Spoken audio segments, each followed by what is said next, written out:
Hey guys, it's the Budget Barista here with another video showing you how to make great coffee at home. Today we're going to be making iced coffee with my double strength iced coffee recipe. This has been really popular and I think you're really going to like it.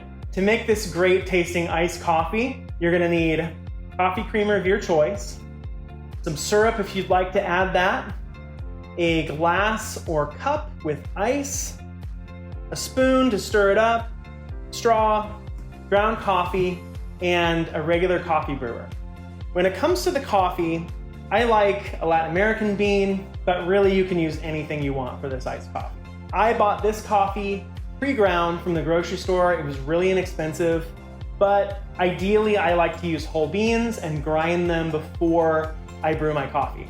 This will give you the freshest taste, freshest flavor, and it'll just taste the best.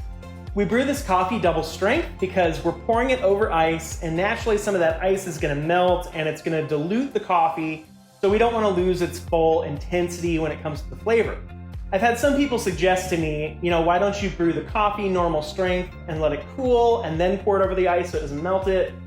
I've had other people tell me, why don't you brew the coffee and put it in an ice tray and freeze it and then add those coffee ice cubes to your drink before you pour it over.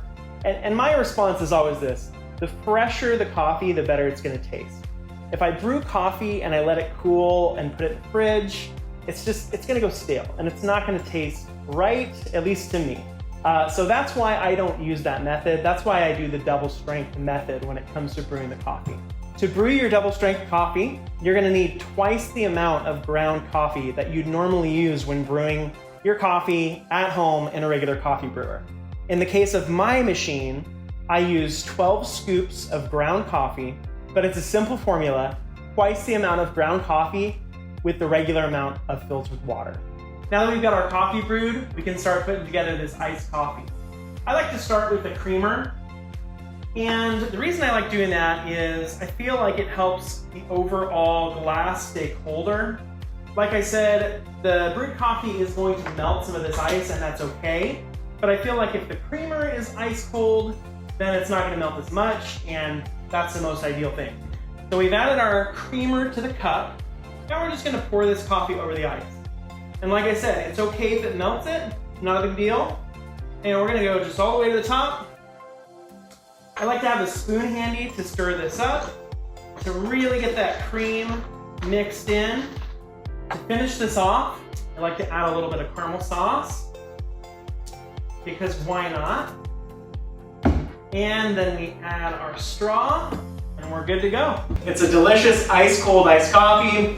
It costs really pennies to make because ground coffee is pretty cheap. Saves you a few bucks and a trip to Starbucks, and now you can enjoy nice iced coffee at home.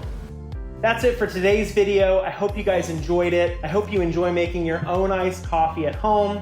It's a great way to beat the heat. I've linked below the coffee maker that I use so you can check it out for yourself. It's a great brewer, it's pretty inexpensive, and it does a great job. As always, like, subscribe, hit that notification bell, and we'll see you next time with another video.